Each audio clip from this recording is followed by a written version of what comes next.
स्वागत है आप सभी अभ्यर्थियों का एक बार पुनः संभवी आईएएस परिवार में। साथियों, जैसा कि आप सभी को ज्ञात है, एमपीपीएससी प्री 2026 का प्रयास बैच जो कि 1 अगस्त से प्रारंभ हो चुका है, जिसके अंतर्गत यूनिट 10 को हम लोग विस्तार से देख रहे हैं। इसी क्रम में हमने सबसे पहले जनजातियों के सामान्य परिचय को देखा था, जिसको हमने 2 भागों में कंप्लीट किया है। उसके पहले हमने सिलेबस को डिस्कस किया था और उसके बाद हमने भील जनजातियों के महत्वपूर्ण भील जनजातियों से संबंधित महत्वपूर्ण जो बिंदु थे, चाहे उनका सामाजिक पक्ष हो, चाहे आर्थिक पक्ष हो, या उनका धार्मिक पक्ष हो, या उनका सांस्कृतिक पक्ष हो, तो सभी पहलुओं को हमने विस्तार से जाना है।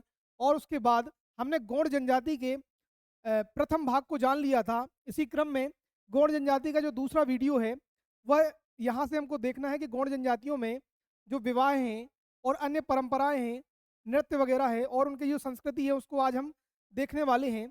तो आइए शुरुआत करते हैं मध्य प्रदेश में गौड़ जनजातियों की। ठीक है, जैसा कि हमने आपको बताया था जनजातियों के परिचय में कि मध्य प्रदेश की सबसे बड़ी जनजाति भील जनजाति है। उसके बाद मध्य प्रदेश की दूसरी बड़ी जनजाति गौड़ जनजाति है।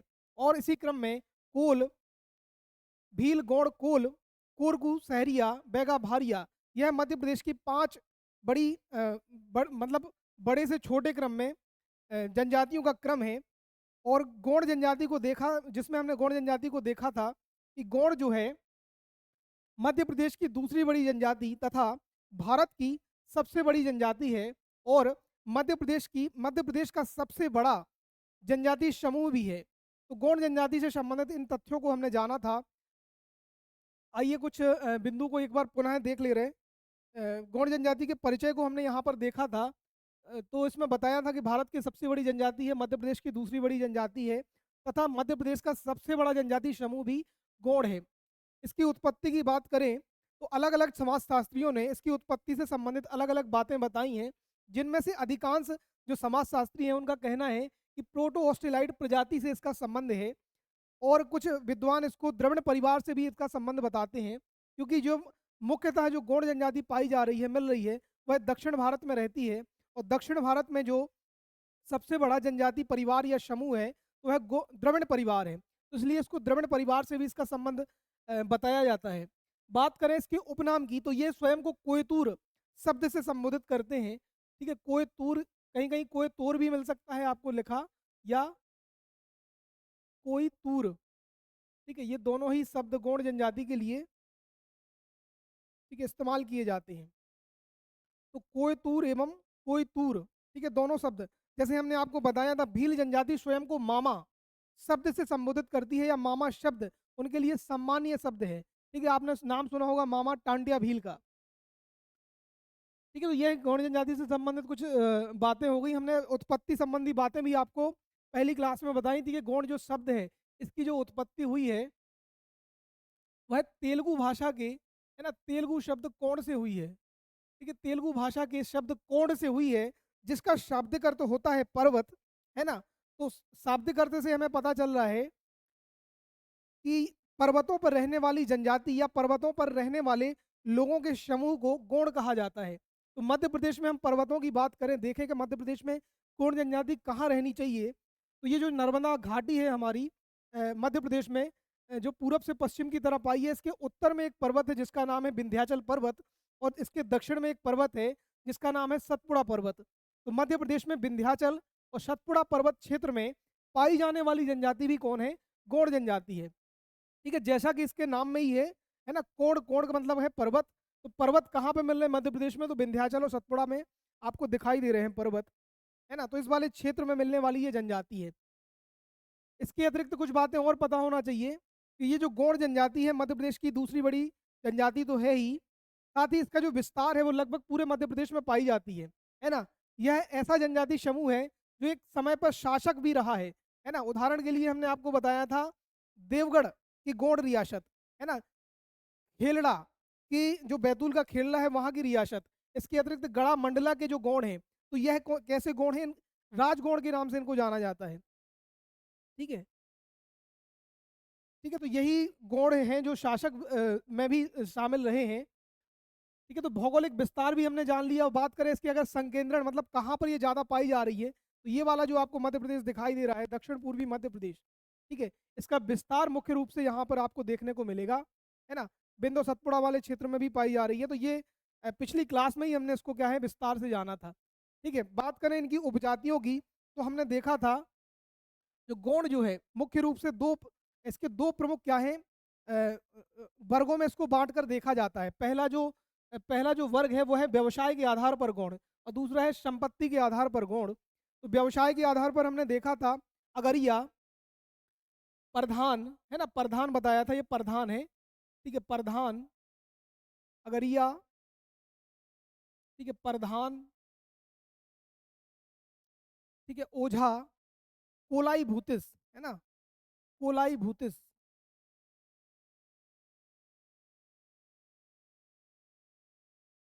और सोलहास या सोलाहस, है ना। तो अगरिया, प्रधान, ओझा, कोलाई भूतिस और सोलहास, ये कैसे गौण हैं? ये गौण की एक उपजाति है जो व्यवसाय के आधार पर अलग से बटी हुई है। अगर ये ऐसे गौण हैं जो लोह शिल्प का कार्य करते हैं, ठीक है, लोहे को गलाकर अलग अलग तरह के उपकरण बनाने का कार्य करते हैं, ठीक है, कुल्हाड़ी, हसिया, इस तरह की चीजें, तो इनको क्या कहा जाता है? इनको कहा जाता है अगरिया। प्रधान कौन है? प्रधान ऐसे गौण हैं जो पूजा पाठ या पुरोहित का काम करते हैं, ठीक है। वहीं बात करें ओझा की, तो ओझा क्या है? तंत्र मंत्र और झाड़ फूक का काम करने वाले गौण हैं। कोलाई भूतिस जो नाच गाकर अपना जीवन यापन चलाते हैं, ऐसे गौणों को कहा जाता है कोलाई भूतिस। और एक और हमने बताया था आपको नागरची, ठीक है, नागरची कौन है? तो ये कोल्हास वाले ही गौण हैं, नागरची, ठीक है, जो नगरों में या शहरों में नाच गाकर अपना जीवन यापन करते हैं, आजीविका चलाते हैं, ऐसे गौणों को नागरची गौण के नाम से भी जाना जाता है। और सोलहास हैं जो बढ़ई या लकड़ी का कार्य करने वाले गौण हैं, ठीक है। बात करें संपत्ति के आधार पर, तो राजगौण और धुरगौण, ठीक है। तो हमने आपको बताया जैसे संग्राम सहाय का नाम लिया था, गड़ा मंडला का नाम लिया था, देवगढ़ रियासत का नाम लिया था, खेलड़ा रियासत का नाम लिया था। तो इन इन क्षेत्रों में जो शासन करने वाले गौण थे वह कैसे गौण थे? वह सभी राजगौण थे, है ना। तो राजगौण के नाम में ही राज छुपा हुआ है, जो राज करने वाले गौण हैं, जिनके पास क्या है? संपत्ति है, संसाधन है, भूमि है, पूंजी है। ऐसे गौणों को क्या कहा जाता है? भूस्वामी, है ना, या शासक वर्ग, है ना। तो ये क्या कहलाते हैं? राजगौण कहलाते हैं। जबकि जो सामान्य वर्ग के गौण हैं उनको धुरगौण के नाम से जाना जाता है। तो जो साधारण गौण है या जो सामान्य गौण है उनको क्या है? धुरगौण के नाम से जाना जाता है।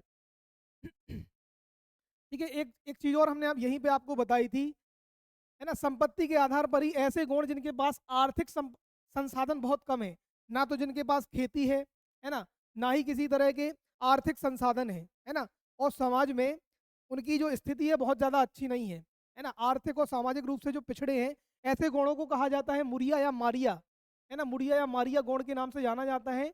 यह गौणों में अत्यंत पिछड़ी जो है जनजाति है या उपजाति है गौणों की। तो अत्यंत पिछड़े गौण कौन है?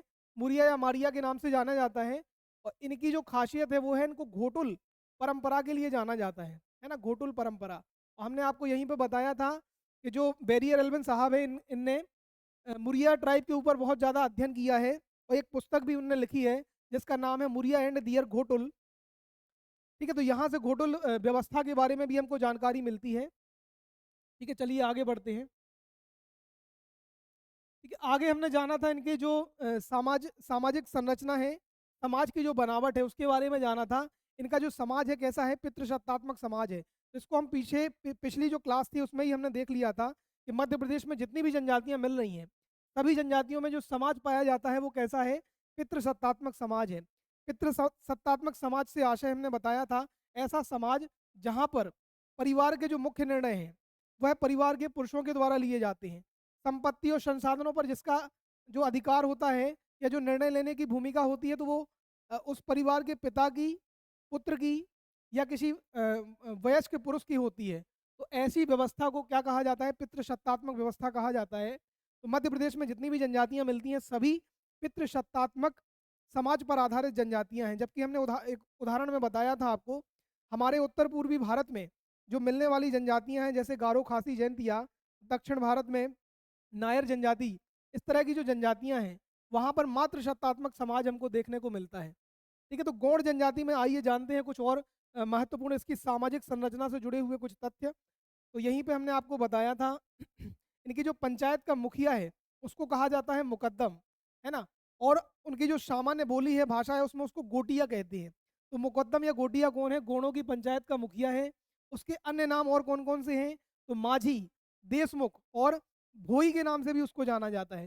तो गोंड की पंचायत के जो मुखिया है उसको मुकद्दम के नाम से भी जान रहे हैं हम, और सामान्य जो शब्द उसके लिए प्रचलित है वो है, ठीक है, गोटिया, है ना? ठीक है, तो ये पंचायत का मुखिया हो गया। इसके अलावा हमने बताया था आपको लिखई कौन है? तो लिखई एक व्यक्ति है जो पंचायत का वयोवृद्ध व्यक्ति होता है, सबसे वरिष्ठ व्यक्ति होता है, उसको लिखई के नाम से जाना जाता है।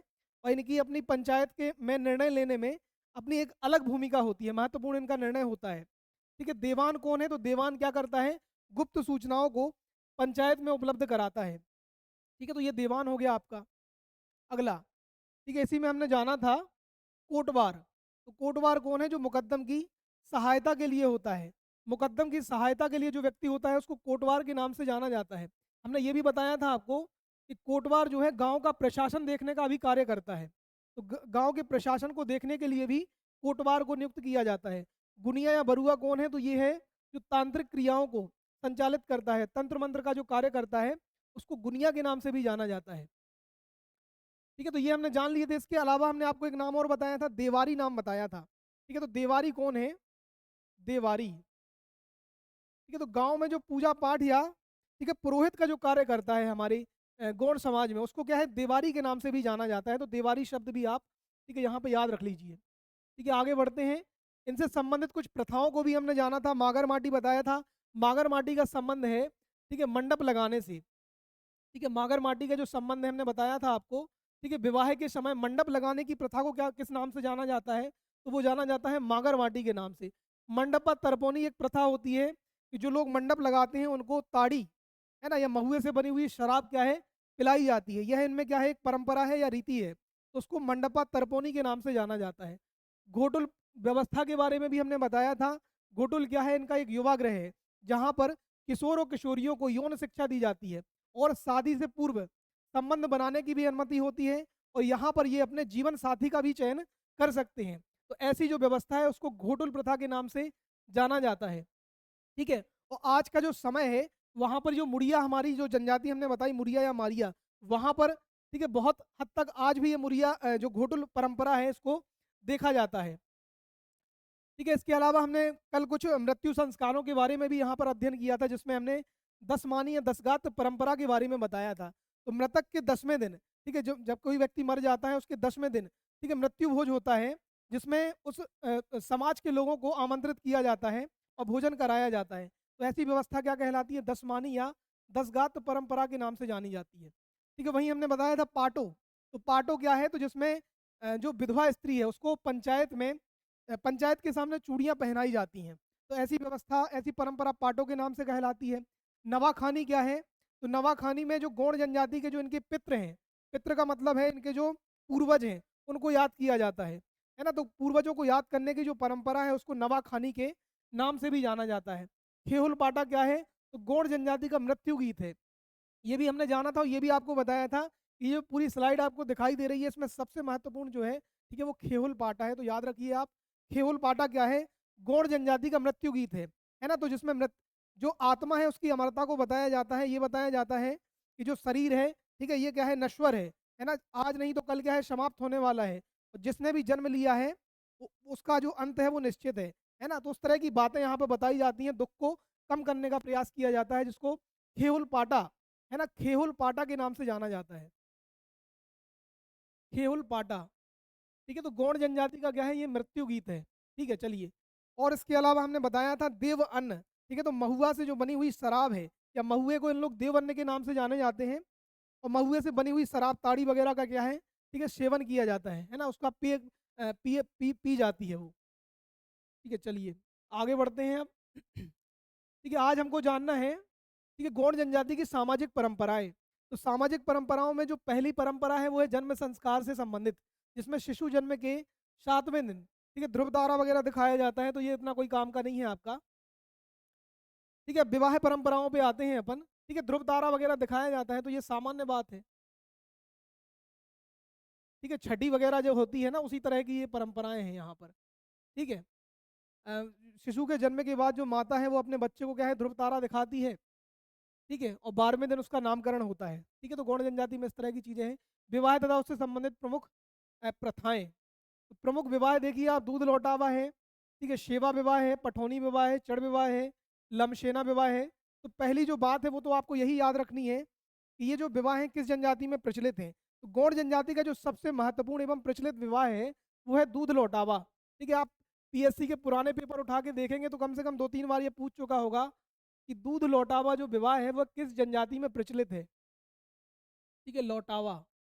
तो दूध लौटावा जो विवाह है वो है गौड़ जनजाति का, ठीक है, प्रचलित या मुख्य विवाह है। इसके अलावा शेवा विवाह है, इसी को लम सेना विवाह के नाम से भी जाना जाता है, ठीक है, लम सेना विवाह के नाम से भी जाना जाता है।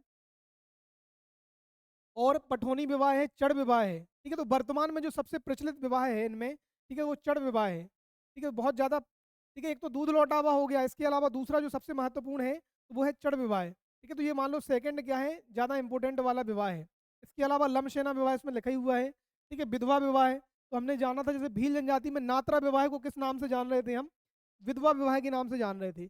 और विधवा विवाह में होता क्या है, तो विधवा का जो देवर होता है ना, उसके पति की मृत्यु के बाद उसका जो छोटा भाई होता है उसको प्राथमिकता दी जाती है, और अगर देवर नहीं है तो समाज के किसी अन्य व्यक्ति के साथ उसका विवाह कर दिया जाता है। तो उस तरह की बातें हैं, ठीक है। तो आइए विस्तार से देखते हैं एक एक विवाह को हम यहाँ पर, ठीक है। तो इसमें जो पहला आप विवाह देख पा रहे होंगे, ठीक है, जैसे पहला जो नाम लिखा हुआ है दूध लौटावा विवाह है, ठीक है। तो दूध लौटावा, अब किसका दूध लौटाना है, ठीक है, तो माँ के दूध को लौटाने की बात चल रही है ना। तो इसमें क्या होता है, मामा और बुआ के जो बच्चे हैं उनकी आपस में शादी करा दी जाती है, ठीक है। तो मामा का लड़का और जो बुआ है उनकी लड़की का आपस में विवाह करा दिया जाता है। तो गौड़ जनजाति के ऐसे विवाह को किस नाम से जाना जाता है, तो दूध लौटावा विवाह के नाम से जाना जाता है। याद रखिए आप, बहुत महत्वपूर्ण विवाह है, ठीक है, दूध लौटावा विवाह है, ठीक है। दूध लौटावा विवाह में क्या हो रहा है, ममेरे फुफुरे, है ना, भाई बहनों की शादी करा दी जाती है, मामा बुआ के बच्चों की आपस में शादी करा दी जाती है। ऐसे विवाह को क्या कहते हैं, दूध लौटावा विवाह कहते हैं। दूसरा क्या है, चढ़ विवाह है, ठीक है, चढ़ विवाह है।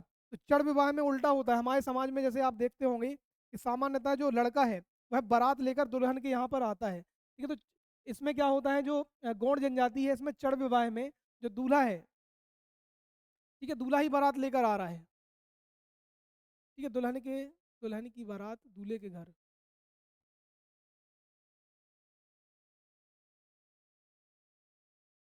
ठीक है, एक मिनट, थोड़ा सा इसमें कुछ कंफ्यूज,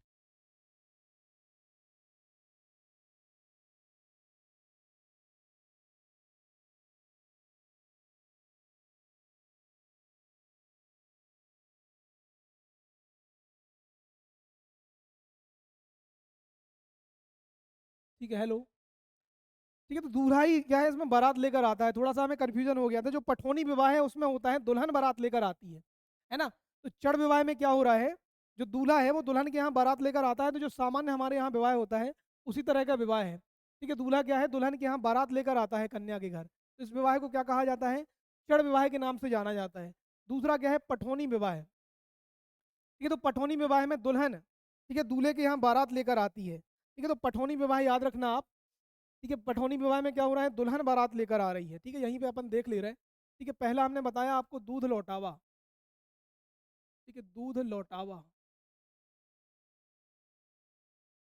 ठीक है। दूध लौटा में क्या क्या हो रहा है, तो इसमें मामा और, ठीक है, बुआ के भाई बहनों की, बुआ के बच्चों की शादी करा दी जा रही है, मामा और बुआ के, ठीक है, बच्चों की आपस में शादी करा दी जा रही है। इसको कहते हैं दूध लौटावा विवाह, ठीक है। दूसरा हमने आपको बताया, ठीक है, चढ़ विवाह है, चढ़ विवाह है,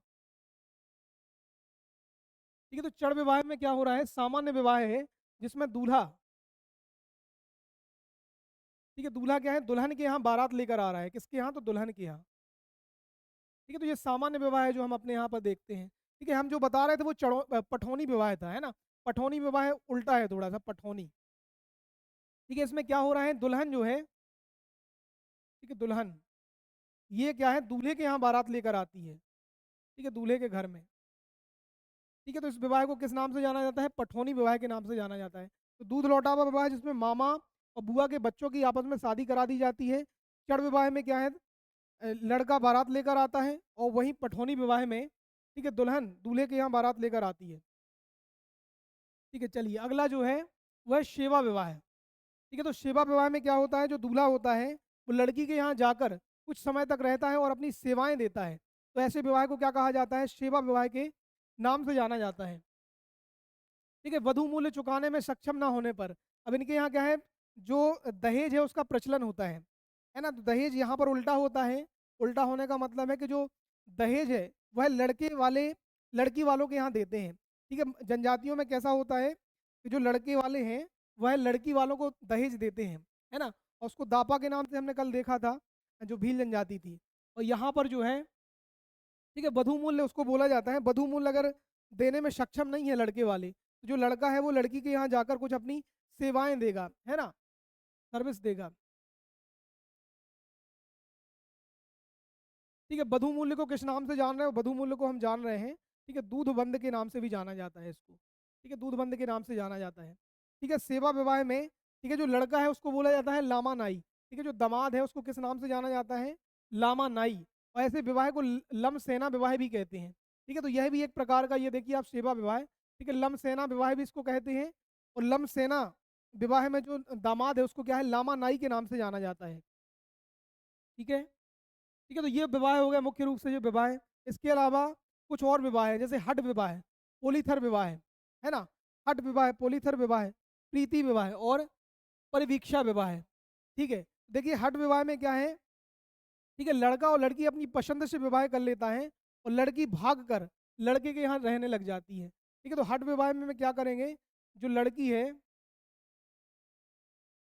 ठीक है, लड़की अब मान लो हठ पूर्वक, है ना, लड़की क्या है, हठ पूर्वक लड़के के घर में रहना चालू कर देगी, है ना, लड़के के घर में रहने लगेगी। तो इसको क्या बोल दिया हमने, हठ विवाह के नाम से, ठीक है, जान लिया, या हठ विवाह के नाम से बोला जाता है।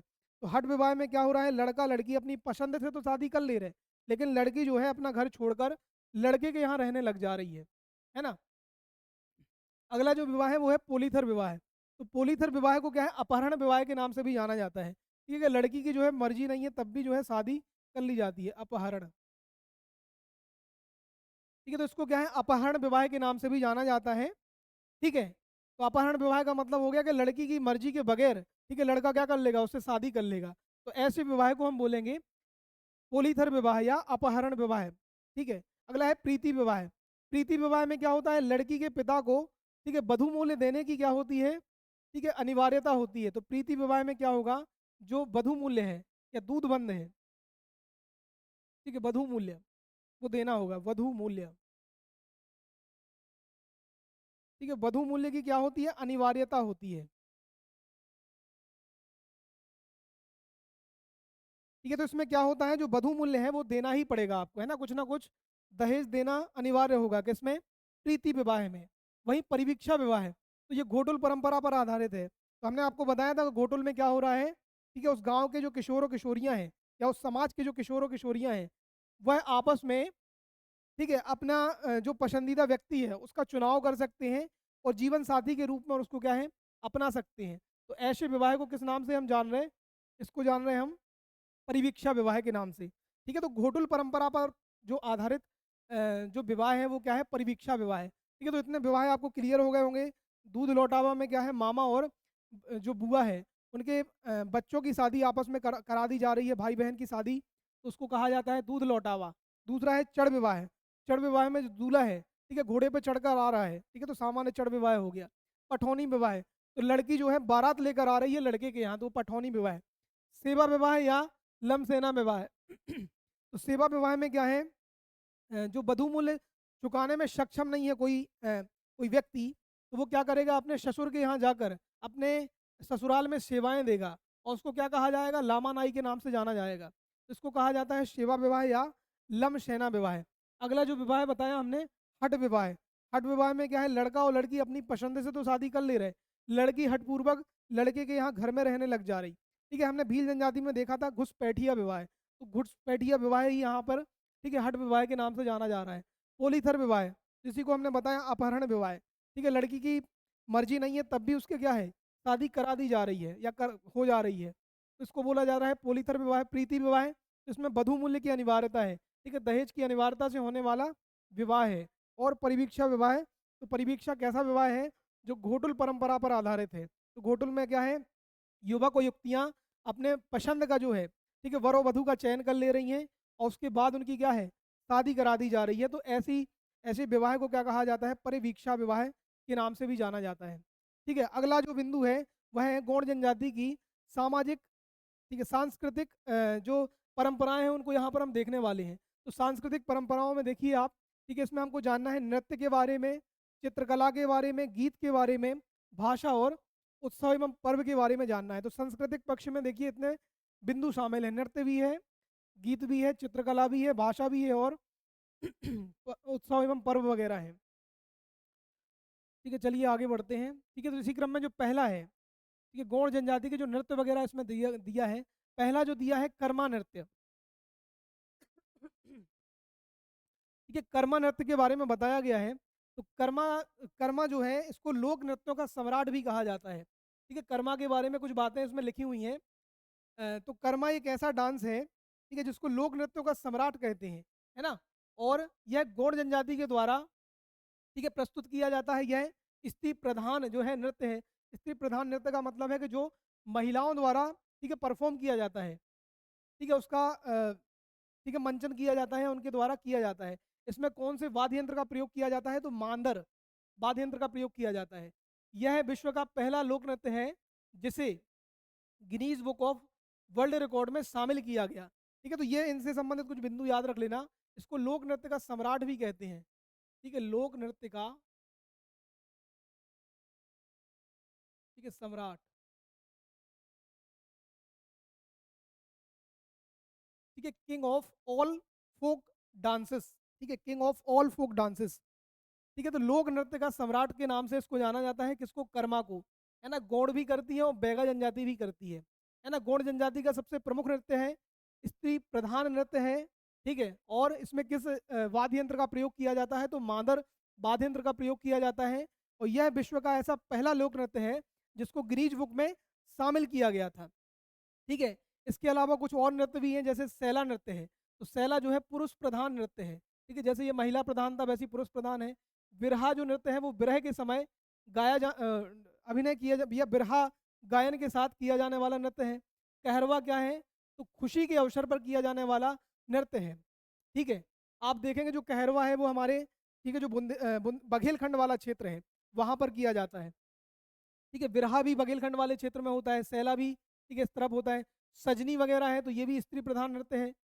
ठीक है, अगला सुआ नृत्य है। तो धान की फसल कटने पर, ठीक है, अब इनमें जैसे ये 4-5 नृत्य लिखे हैं तो इनमें सुआ डांस ज़्यादा, ठीक है, महत्वपूर्ण हो गया क्योंकि धान की फसल कटने पर, ठीक है, यह किया जाता है। तो वह कौन सा नृत्य है जो, ठीक है, गौड़ जनजाति का वह कौन सा नृत्य है जो धान की फसल कटने पर किया जाता है? तो वो है हमारा सुआ नृत्य। ठीक है, अगला है बड़ौनी। तो महिलाओं द्वारा बारात, ठीक है, बारातियों को मीठे स्वर में क्या है, गाली वगैरह। ठीक है, तो गाली इस तरह की गालियाँ नहीं है। ठीक है, ये क्या है, व्यंग्यात्मक गीत हैं। ठीक है, जो ये जो गालियाँ लिखा हुआ है, ठीक है, ये बुंदेलखंड और बघेलखंड क्षेत्र में बहुत ज़्यादा प्रचलित होता है। ये क्या है, व्यंग्यात्मक, ठीक है, व्यंग्यात्मक गीत हैं। ठीक है, तो व्यंग्य के माध्यम से क्या किया जाता है, ठीक है, गायन किया जाता है। मतलब किसी चीज़ की आलोचना करना है, बुराई करना है तो उसको गीत के माध्यम से ही गाकर बताते हैं, है ना। और ऐसे जो गायन है उसको गाली के नाम से जाना जाता है बुंदेलखंड बघेलखंड क्षेत्र में। ठीक है, तो भड़ौनी डांस इसमें किया जाता है। ठीक है, तो गालियों के समय जो किया जाने वाला डांस है वो कौन सा है? भड़ौनी है। ठीक है, तो याद रखिए आप, कर्मा जो सबसे महत्वपूर्ण नृत्य है जिसको लोक नृत्य का सम्राट भी कहा जाता है ना। यह स्त्री प्रधान नृत्य है जिसमें मादर वाद्य यंत्र का प्रयोग किया जाता है और गिनीज बुक में शामिल होने वाला यह विश्व का पहला नृत्य है। ठीक है, शैला, बिरहा, कहरवा, सजनी ये भी गौड़ जनजाति के द्वारा किए जाने वाले नृत्य हैं।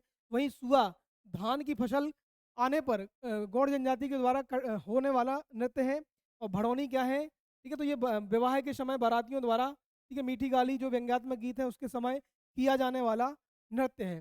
ठीक है, बात करें इनके गीतों की। ठीक है, तो गौड़ जनजाति के जो प्रमुख गायन है देखिए यहाँ पर, ठीक है, पहला लिखा हुआ है पांडवानी गायन। ठीक है, तो पांडवानी का मतलब है पांडवों से संबंधित जो है गायन किया जाता है। पांडवों की जो कथा है उसको गाकर बताया जाता है। तो एक आपने महिला का नाम सुना होगा, ठीक है, एक बहुत प्रसिद्ध महिला है इनकी गीतकार हैं जिनका नाम है तीजन बाई। ठीक है, तीजन बाई। ठीक है, इन्हें पद्म भूषण, पद्म विभूषण एवं पद्मश्री सब कुछ मिल चुका है, केवल भारत रत्न मिलने की देरी है। ठीक है, तो तीजन बाई एक महिला है जो पांडवानी गायन करती हैं, बहुत प्रसिद्ध महिला है ना। और इनका संबंध किस जनजाति से है, तो ये है मुरिया जनजाति या मुरिया, है ना। मुरिया क्या है, तो मुरिया गौड़ की ही एक उपजाति है। ठीक है, और इनका संबंध किससे है, तो वो है हमारे ठीक है पांडवानी गायन से। तो पांडवानी गायन में हो क्या रहा है, पांडवों की कथा गाकर सुनाई जाती है ना। और इसमें जो प्रमुख उनका व्यक्ति है, किस व्यक्ति को महत्व दिया जाता है, तो याद रखना पांडवानी गायन में, ठीक है, इनके जो प्रमुख कैरेक्टर हैं वो है भीम। ठीक है, तो भीम को अधिक महत्व देकर किया जाने वाला गायन है। अगला झूमा झूमर। ठीक है, तो झूमा और झूमर ये भी गीत हैं जिसमें, ठीक है, प्रीतम एवं प्रियतमा की याद में गाए जाने वाला गायन है। ठीक है, इसके अलावा कर्मा गीत। ठीक है, तो जैसे कर्मा जो नृत्य है वैसे ही कर्मा गीत भी हैं। इसके अलावा दादरिया। ठीक है, तो दादरे आपने सुना होगा, तो दादरिया वही उसी तरह का है ना। इसको विवाह के समय गाए जाने वाले क्या हैं, ये गीत हैं। ठीक है, तो दादरिया हो गया। जस गीत।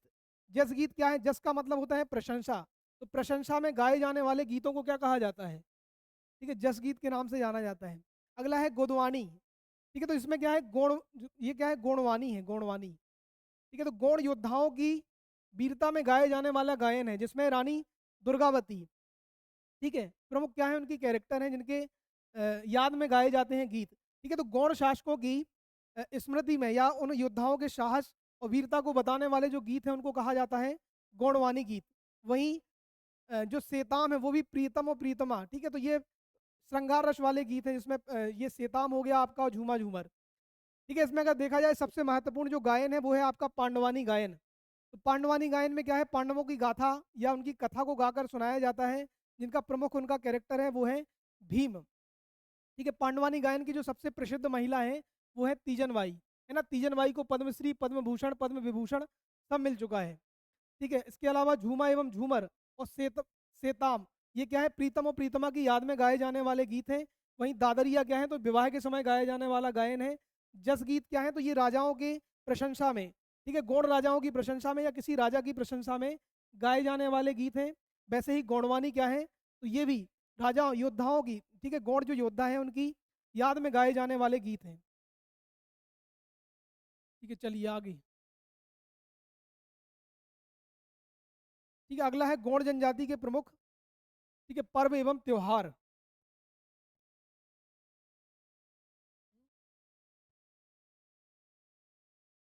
ठीक है, तो पहला इनका जो त्योहार है, देखिए गौड़ जनजाति के पर्व एवं त्योहार में जो सबसे प्रमुख त्योहार है वो है मेघनाथ पर्व या मेघनाथ त्योहार। ठीक है, तो ये क्या करते हैं गौड़ जनजाति में, ठीक है, मेघनाथ की भी पूजा की जाती है। मध्य प्रदेश की दो जनजातियां हैं जहाँ पर मेघनाथ की पूजा की जाती है। तो एक तो आपकी है गौड़ जनजाति, दूसरी है कोरकू जनजाति। तो याद रखिए आप, मेघनाथ पूजा, है ना, मेघनाथ पर्व, ये दो जनजातियों में मनाया जाता है। एक तो है हमारी गौड़ जनजाति, ठीक है, दूसरी कौन सी है, तो वो है हमारी कोरकू जनजाति। ठीक है, और हमने आपको ये भी बताया था शुरुआत में ही कि कोरकू जो है अपनी उत्पत्ति किससे बताती है, रावण से बताती है ना, और मेघनाथ की ये पूजा करते हैं। आगे, ठीक है, अगला जो है बिदरी। तो बिदरी के नाम में ही छुपा हुआ है बादल, है ना। तो बादल या बिदरी, बिदरी में क्या है, बादलों की पूजा की जाती है। और किस लिए करते हैं हम, अच्छी फसल की कामना के लिए। तो बिदरी क्या है, जिसमें हम बादलों की पूजा कर रहे हैं, गौड़ जनजाति क्या है, बादलों की पूजा करती है, काय के लिए, तो अच्छी फसल की कामना के लिए। ठीक है, अगला है बकपंथी। तो बकपंथी क्या है, लिंगा देव ने अग्नि परीक्षा के लिए नागा वेगा से धागा मांगा था। ठीक है, तो पलाश के पौधे की जड़ों को क्या है, बांध कर, ठीक है, ये रस्म मनाई जाती है, त्योहार मनाया जाता है। तो याद रखना आप, ठीक है, अग्निदेव से लिंगा देव ने अग्नि परीक्षा के लिए नागा वेगा से धागा मांगा था। ठीक है, तो नागा वेगा ने क्या है, पलाश के पेड़ की जो जड़ है वो दी थी लिंगा देव को, है ना। तो उसी उन्हीं की स्मृति में मनाया जाने वाला क्या है, ये उत्सव या त्योहार है। ठीक है, तो बकपंथी क्या है, ठीक है, यहाँ पर देख लो आप, ठीक है, बकपंथी, ठीक है, बकपंथी। ठीक है, अग्निदेव ने क्या किया था, ठीक है, जो अग्निदेव है, ठीक है, इनने पलाश के पेड़, ठीक है, पलाश के पेड़ की जड़ें, ठीक है, दी थी किसको, लिंगा देव को। ठीक है, लिंगा देव को। ठीक है, तो ऐसा माना जाता है, ठीक है, ऐसा माना जाता है कि ये जो जड़ें हैं, ये धागा अगर हम बांध लें, ठीक है, तो क्या होगा, हमारे आसपास कोई नकारात्मक शक्ति नहीं रहेगी, है ना, हम कभी बीमार नहीं पड़ेंगे। ठीक है, तो उस तरह की मान्यता है, उसको कहा जाता है बकपंथी के नाम से भी जाना जाता है, या बकबंदी भी बोलते हैं इसको। ठीक है, तो पंथी कहीं कहीं आपको देखने को मिल जाएगा, कहीं पे आपको किसी किताब में लिखा मिल जाएगा बकबंदी।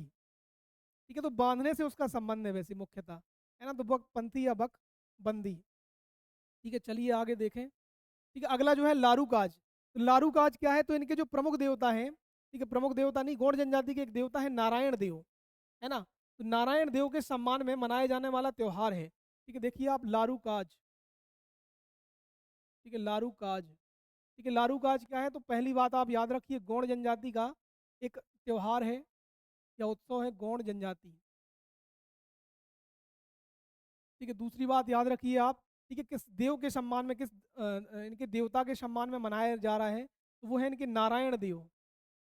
नारायण देव के सम्मान में मनाया जाने वाला, ठीक है, क्या है, उत्सव या त्योहार है। और इसमें क्या किया जाता है, तो जो सुअर ठीक है, सुअर की बलि होती है, सुअर की बलि दी जाती है ना, और लगभग हमें लगता है ये 12 वर्ष ठीक है, प्रत्येक 12 वर्ष में सुअर की बलि दी जाती है और यह त्योहार मनाया जाता है। तो परीक्षा में एक बार पूछा जा चुका है कि लारूकाज किस देवता के सम्मान में मनाया जाता है, तो गौड़ जनजाति के एक देवता है जिनका नाम है नारायण देव। तो नारायण देव के सम्मान में मनाया जाने वाला यह त्योहार है। ठीक है, कौन सी जनजाति मनाती है, तो गौड़ जनजाति मनाती है। और इसमें होता क्या है, तो सुअर की बलि दी जाती है, और इसका आयोजन क्या है, प्रत्येक 12 वर्ष में एक बार होता है। ठीक है, चलिए। ठीक है, अगला है हरी ढीली। ठीक है, हर ढीली। तो हर ढीली क्या है, सावन के महीने में मनाया जाने वाला त्योहार है, जिसमें ठीक है, जब खेती वगैरह बोनी वगैरह हो चुकी होती है, फसलों जो अनाज है उसको खेतों में छिड़क चुके होते हैं हम, जो बैल वगैरह है उनके माध्यम से, तो उनको क्या है, बैलों को ढील दिया जाता है। ढीलने का मतलब है उनको छोड़ दिया जाता है। तो बैलों को ढील दिया जाता है, उनको सजा के उनकी पूजा वगैरह की जाती है ना। तो हरी ढीली क्या है, सावन के महीने में खरीफ की फसल की बुआई की समाप्ति के बाद मनाया जाने वाला त्योहार है। अगला है नवाखानी। ठीक है, तो नवाखानी को हम पीछे देख चुके हैं, धान की फसल में बाली आने पर वो पितरों को, ये जो नवाखानी है ना, तो ये जो धान की नई फसल आएगी उनको पितरों को समर्पित की जाती है, अर्पित की जाती है। तो नवाखानी करके त्यौहार मनाते हैं। अगला है जवारा। ठीक है, तो जवारे आपने सुना ही होगा, नवरात्रि के समय मनाया जाने वाला, नवरात्र के समय मनाया जाने वाला त्यौहार है, जो चैत्र और कुमार की जो नवरात्रि आती है उसमें मनाया जाता है। ठीक है, तो जो गौड़ जनजाति की महिलाएं हैं, अपने सिर पर जवारे रखकर, ठीक है, अपना जो धार्मिक क्षेत्र है, मंदिर है या कोई गांव वगैरह है, वहां पर क्या करती हैं, परिक्रमा जैसी चीजें करती हैं, तो इसको कहा जाता है जवारा। अगला है मढ़ई। तो मढ़ई क्या है, नई फसल आने पर मनाया जाने वाला त्योहार है। ठीक है, तो इसको याद रखिए आप, मढ़ई क्या है, ठीक है, नई फसल आने पर मनाया जाने वाला त्योहार है। और अगला जो त्योहार है वो है छेरता। छेरता क्या है, तो यह बच्चों का त्योहार है। ठीक है, छेरता क्या है, तो बच्चों का त्योहार है। ठीक है, चलिए आगे बढ़ते हैं। ठीक है, अगली जो बात है, ठीक है, अगला जो बिंदु है हमारा, वो है इनका धार्मिक जीवन या धार्मिक मान्यताएं। ठीक है, तो गौड़ जनजाति अपनी उत्पत्ति किससे बताती है, कि भैया हम लिंगा देव की कौन है, संतान है। ठीक है, तो यही हमने आपको बताया है, बहुत सारी जनजातियों का अलग अलग। ठीक है, कौन सी जनजाति किससे अपनी उत्पत्ति बताती है। ठीक है, देखिए आप थोड़ा सा। ठीक है, ये जैसे गौड़ जो जनजाति है वह अपनी उत्पत्ति बताती है कि हम भैया लिंगा देव की क्या है, संतान है या लिंगा देव के वंशज है। तो गौड़ जनजाति अपनी उत्पत्ति बताती है लिंगा देव से। ठीक है, हमने बताया था आपको, पिछली क्लास में पढ़ा था हमने, भील जनजाति। तो भील जनजाति अपनी उत्पत्ति बताती है कि हम महादेव की कौन है, संतान है ना, महादेव से अपनी उत्पत्ति बताती है। वहीं जो भिलाला जनजाति है वह महाराणा प्रताप से अपनी उत्पत्ति बताती है। ठीक है, ये इसलिए एक बार बता दे रहे हैं क्योंकि जब हम अन्य जनजातियों पढ़ेंगे तो उनका एक बार और तुलनात्मक अध्ययन हो जाएगा। ठीक है, तो भील बता रही अपनी उत्पत्ति महादेव से, भिलाला महाराणा प्रताप से, गौड़ लिंगादेव से। कोल जनजाति अपनी उत्पत्ति बताती है माता शबरी से। कोरकू जनजाति बताती है रावण से। ठीक है, याद रखिए। भारिया जनजाति बताती है राजा, ठीक है, कर्णदेव से। वहीं बैगा जनजाति बताती है नागा बैगा से। और जो कवार जनजाति है हमारी, ठीक है, कवार कहीं कहीं कमार भी लिखा मिल सकता है आपको, तो ये बताती है कौरवों से या दुर्योधन से अपनी उत्पत्ति बताती है। ठीक है, तो ये उत्पत्ति संबंधी कुछ बातें हैं, इनको भी आप ठीक है यहीं पे याद रखिए। ठीक है, आगे बढ़ते हैं। ठीक है, तो ये लिंगादेव वाली बात आपको यहाँ पर क्लियर हो गई होगी। ठीक है, लिंगादेव कौन है, तो इनके सबसे प्रमुख व्यक्ति हैं, है ना, जिनसे अब इनकी उत्पत्ति हो रही है, आदि पुरुष है इनकी। है ना, और जिन्हें कोया पुनेम के नाम से भी जाना जाता है। ठीक है, तो लिंगा देव को किस नाम से जाना जाता है? तो इनको जाना जाता है कोया पुनेम के नाम से जाना जाता है। ठीक है, अगला है बड़ा देव। ठीक है, तो भगवान शिव को ये किस रूप में मानते हैं? तो बड़ा देव के रूप में मानते हैं। ठीक है, तो बड़ा देव कौन है? तो बड़ा देव जो है महादेव को ही इन लोग क्या कहते हैं? बड़ा देव। ठीक है, तो बड़ा देव, एक और आपको कंफ्यूजन होगा, आगे आएंगे बूढ़ा देव। ठीक है, बूढ़ा देव। तो याद रखिए आप, जो बैगा जनजाति है हमारी, बैगा बैगा जनजाति के जो प्रमुख देवता वो हैं बूढ़ा देव। और ये जो बूढ़ा देव हैं ये साल के वृक्ष में, ठीक है, या साज के वृक्ष में निवास करते हैं। ठीक है, तो ये तो अलग कहानी है, लेकिन याद रखिए आप, ठीक है, बड़ा और बूढ़ा में कंफ्यूज नहीं होना है। बूढ़ा देव किसके प्रमुख देवता हैं? तो वो हैं बैगा जनजाति के। और कहाँ निवास करते हैं? तो करते हैं शाल के वृक्ष में। वहीं जो हमारे बड़ा देव हैं वो गौड़ जनजाति के प्रमुख देवता हैं, और ठीक है, महादेव को इन लोग बड़ा देव के रूप में पूजते हैं। ठीक है, दूल्हा देव है, तो आपको दूल्हा देव अभी आगे और जनजातियों में मिलेंगे। ठीक है, दूल्हा देव कौन है? जो बीमारियों से रक्षा करने वाले देवता है। ठीक है, तो गांव वालों की बीमारियों से रक्षा करने वाले देवता कौन है? वो है हमारे दूल्हा देव। अगले हैं ठाकुर देव। तो ग्राम देवता को ठाकुर देव के रूप में पूजा जाता है। ठीक है, तो जो ठाकुर देव हैं वो कौन है? ठीक है, गांव के जो देवता हैं वो किस किस रूप में जाने जाते हैं? तो ठाकुर देव के रूप में जाने जाते हैं। ठीक है, इनका चबूतरा, हर गांव में एक चबूतरा होता है।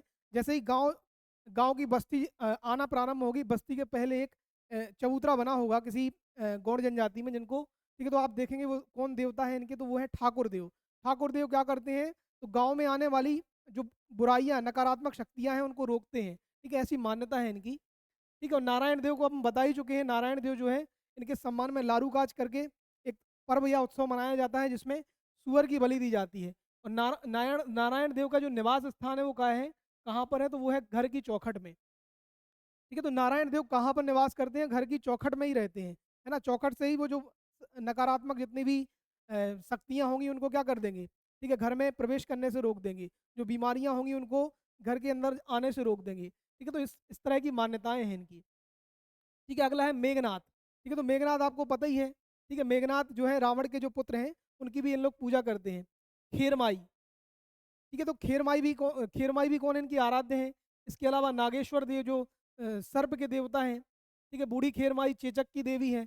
शारदा माई के भी पूजा करते हैं। खैरखूट, ठीक है, मुड़िया देव गायों के रक्षक देवता हैं। ठीक है, तो ये कुछ अन्य बातें इसमें लिखी हुई हैं। अब इसमें जो ज़्यादा महत्वपूर्ण वाला था तो ये जो सभी थे। ठीक है, बड़ा देव ज़्यादा महत्वपूर्ण था, दूल्हा देव था, ठाकुर देव था, नारायण देव था, ठीक है, लिंगा देव था, ये हम बता चुके हैं आपको। और कोया पुनेम के नाम से भी इनको जाना जाता है। बात करें गौड़ जनजाति के पुरोहित की, तो जो बैगा है, बैगा क्या है? तो बैगा जो जनजाति है अपने आप को गौड़ का छोटा भाई मानती है, या ऐसा मानती है कि हमारी जो उत्पत्ति है वो, ठीक है, हम इन्हीं की क्या है? छोटे भाई हैं। ठीक है, तो इनके जो परंपरागत पुरोहित रहे हैं वो कौन रहे हैं? वो रहे हैं बैगा। ये गौड़ जनजाति के परंपरागत पुरोहित कौन रहे हैं? पुरोहित का मतलब है पूजा पाठ करने वाले, वो रहे हैं बैगा। ठीक है, तो इनके जो परंपरागत पुरोहित हैं वो बैगा, ठीक है, जनजाति रही है, या बैगा जनजाति के लोग रहे हैं, है ना। और उनके लिए शब्द क्या उपयोग करते हैं? तो जो पुजारी है उसके लिए देवारी शब्द का प्रयोग करती है गौड़ जनजाति। ठीक है, तो देवारी कौन है? ठीक है, जो पूजा पाठ का काम करने वाले लोग हैं।